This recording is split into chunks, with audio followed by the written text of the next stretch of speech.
What does PRSTV stand for? I don't know. I do.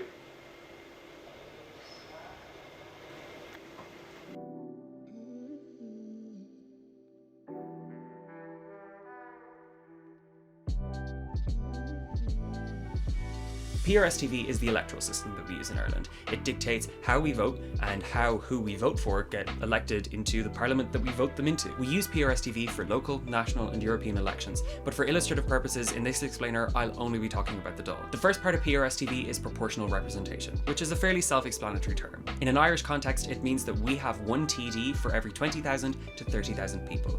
Currently we have 160 TDs sitting in the Dáil, each one representing a Dáil constituency. There are currently 39 Dáil constituencies, and each one elects 3, 4 or 5 TDs into the Dáil on election day. The second part of PRSTV stands for single transferable vote. It means that even though you only have one vote, you can vote for as many candidates on your ballot paper as you wish to. Voting within PRSTV is actually relatively simple.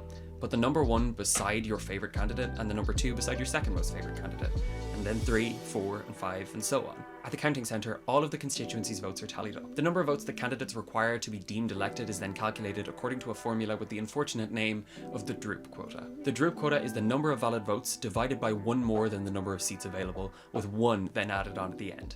And then the counts begin. The first count tallies up the number of first preference votes received by every candidate, that is, the number of number 1s that they've received. As you can see, congratulations, one of our red candidates has reached the quota, and now for the second count, their surplus will be distributed to the other candidates.